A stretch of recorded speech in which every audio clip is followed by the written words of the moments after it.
Bonjour à toutes et à tous et bienvenue dans votre magazine quotidien Smart Éducation. Un magazine, vous le savez, dédié à la formation, aux nouveaux métiers, aux nouvelles pédagogies. Le rendez-vous qui donne un futur à la jeune génération. L'enseignement supérieur, ce sont des étudiants, mais aussi des chercheurs. Aujourd'hui, de nombreuses grandes écoles ou universités mettent la recherche au cœur de leur stratégie pour des raisons pédagogiques, économiques, de rayonnement à l'international. C'est le cas de l'école des Ponts ParisTech. Elle détient en son sein 12 laboratoires de recherche, 484 chercheurs et enseignants-chercheurs. Leurs travaux sont souvent publiés dans les revues scientifiques mondiales les plus reconnues, mais l'école là, a décidé de leur donner la parole dans sa revue numérique. On en parle aujourd'hui avec Stéphanie Rivoire, directrice de documentation des archives et du patrimoine à l'école des Ponts ParisTech. Bonjour. Bonjour. Merci beaucoup de nous accompagner aujourd'hui dans Smart Éducation. La recherche, elle a toujours fait partie intégrante de l'ADN de l'école des Ponts ParisTech ?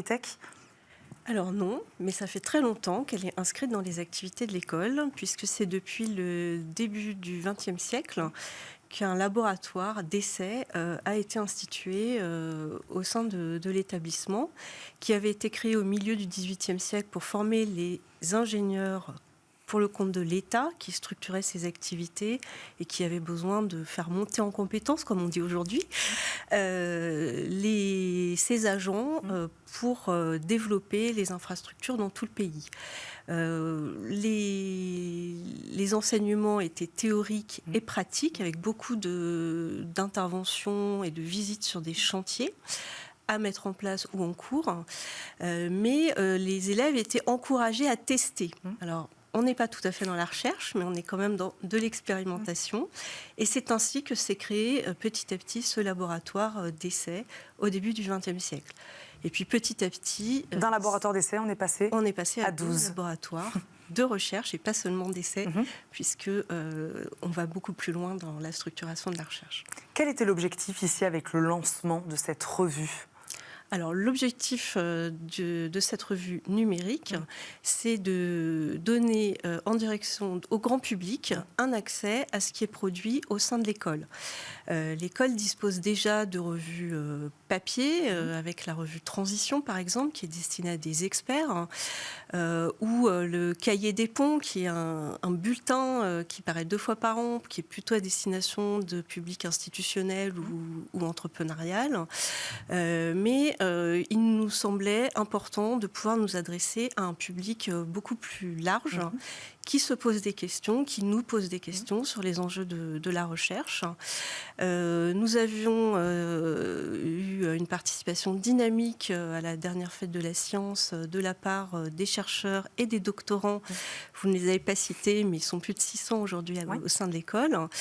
Et nous avions envie de poursuivre dans cette voie pour donner à tous quelques clés pour comprendre ce qui se passait à l'école, mais pour comprendre plus globalement les enjeux de la recherche aujourd'hui. Donc Stéphanie Rivoire, les chercheurs avaient la parole, mais peut-être pas auprès de tout le monde, c'est ça ? Les chercheurs ont toujours envie d'être dans cette action de médiation. Certains le faisaient sous des formes diverses. Là, l'objectif, c'est vraiment de leur proposer un outil dont ils se sont largement emparés, puisqu'ils sont nombreux au sein du comité éditorial, et donc très dynamique. Comment on s'engage, puisque vous le disiez, ils s'adressent des fois aux experts, là, ils veulent s'adresser aujourd'hui au grand public. Comment ces chercheurs, comment vous vous engagez sur cette ambition de vulgariser, j'imagine, des travaux scientifiques, puisqu'il doit y avoir ce travail-là aussi ? Alors, l'école s'est dotée d'une chargée de médiation qui a effectivement ses compétences particulières de travailler avec les chercheurs et les doctorants pour construire un discours qui soit accessible au plus grand nombre, avec des niveaux de discours différents qui peuvent intéresser le grand public, des adultes, mais aussi des plus jeunes, des enseignants. Et puis, on va petit à petit, au sein de ce web magazine, proposer des supports vraiment très variés qui permettent à tous de s'intéresser à des sujets très variés aussi, parce que l'école a une grande diversité. Justement, quels sujets ou thématiques seront mis en avant dans cette revue numérique ? Vous disiez tout à l'heure que les gens se posent des questions, vous posent des questions. Est-ce qu'on répond à leurs questions ? Est-ce qu'on se concentre sur des sujets qui sont cohérents finalement avec les travaux de recherche qui sont déjà au sein de cette école ? Alors, dans cette première phase, puisque c'est tout récent pour nous, ce lancement, on a choisi un certain nombre de thématiques qui sont très portées par nos chercheurs et qui sont aussi très présents dans les enseignements.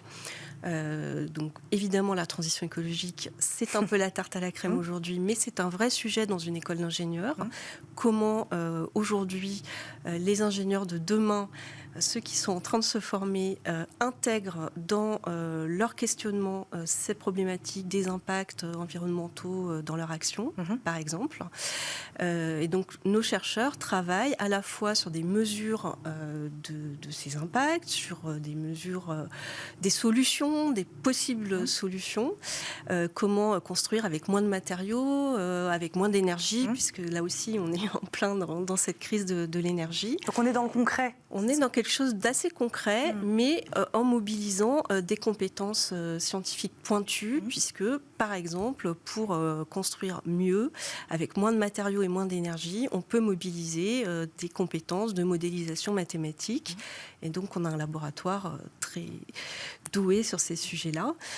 On peut s'intéresser, grâce à l'intelligence artificielle, à la cartographie des mobilités dans un espace donné pour mieux comprendre ces mobilités et donc être un outil d'aide à la décision pour ceux qui acteront des évolutions en termes d'infrastructure. Donc ce sont toutes ces compétences-là qui sont présentées dans Ingenius. Et au-delà, un des sujets, c'est aussi pour nous de montrer la recherche en train de se faire. Comment on fait la recherche? Qu'est-ce que ça veut dire que établir des faits scientifiques? C'est un sujet qui nous semble important. On explique le travail des chercheurs aussi. Oui, on est dans une période où certains faits scientifiques qui nous semblaient très établis sont très questionnés. La Terre est-elle ronde? Ça semble être une question encore aujourd'hui. Expliciter la démarche du chercheur, le fait que le chercheur doute, effectivement, s'interroge, questionne, mais le fait aussi qu'il expérimente, qu'il démontre, et non pas qu'il énonce simplement des faits. C'est assez important aujourd'hui, je crois, pour que les plus jeunes comprennent aussi qu'un certain nombre de faits, même s'ils se posent des questions, sont des faits scientifiques établis. Donc il y a une ambition aussi de les réconcilier avec la science, tout simplement. On peut les réconcilier avec la science en les associant, et c'est vrai que l'idée, c'est d'avoir des supports ludiques aussi pour ça. Dans les toute prochaine livraison, il y aura des planches de bande dessinée, par exemple. Ben voilà, c'est vrai qu'on n'en a pas parlé. Quel format ce contenu prendra-t-il? On a vu quelques images quand on parle de revue. Voilà, est-ce qu'il y aura des vidéos? Est-ce qu'il y aura des podcasts? Là, vous parlez de bande dessinée. Alors, il y a des articles, il y a des vidéos, il y a des podcasts, il y aura des bandes dessinées. Il y aura de tout ça. Il y aura beaucoup de choses. Il y a des infographies aussi assez simples pour pouvoir être lues par tous et pour pouvoir éventuellement être utilisées en classe. Je tiens à dire que tous ces contenus sont parfaitement réutilisables. On a voulu un support très ouvert dans une logique vraiment de science ouverte au sens citoyen du terme. Donc un enseignant est intéressé par un de ces supports, il s'en sert, aucun problème, c'est fait pour ça. Donc valoriser le travail de recherche des enseignants-chercheurs, réconcilier peut-être aussi certains Français avec les sciences. Je ne sais pas, je vous pose la question, est-ce qu'il y a aussi peut-être un enjeu d'attractivité aujourd'hui d'aller chercher peut-être ces jeunes, de les attirer aussi vers la science? Voilà, comment est-ce que vous constatez une appétence particulière aujourd'hui des jeunes pour ces sujets scientifiques ou pas justement, et donc il faut aller aussi les chercher? Alors il y a une appétence pour les sujets scientifiques, un réel intérêt, une curiosité, mais il y a souvent une difficulté à se projeter dans ces formations qui semblent longues, difficiles à atteindre. Donc on a au sein de l'école un programme, on participe au Cordée de la réussite, donc avec des classes qui sont accueillies, qui sont accompagnées, y compris par des élèves. Et on espère que certains se sentiront ainsi confortés dans leur intérêt pour le traduire peut-être en carrière à terme, effectivement. Pourquoi c'est important, je le disais, 12 laboratoires de recherche, pourquoi c'est important selon vous d'associer sur un même lieu des salles de cours et des laboratoires de recherche? D'abord parce que nos élèves bénéficient d'une recherche à la pointe. Beaucoup de ces chercheurs interviennent dans les enseignements, donc c'est un moyen pour nous de permettre à ces élèves de bénéficier de cette connaissance et de cette recherche la plus avancée possible. Ensuite, on sait que certains de ces élèves feront le choix de la recherche aussi. Ça leur permet d'être en pratique directe, et dès la première année, un certain nombre de projets d'études leur sont proposés par des chercheurs, ce qui leur permet de se frotter aussi à ce type de questionnement, pas seulement préparer le passage d'une année à l'autre. Et je crois que c'est important pour qu'ils se questionnent. L'idée n'est pas de former des ingénieurs forcément...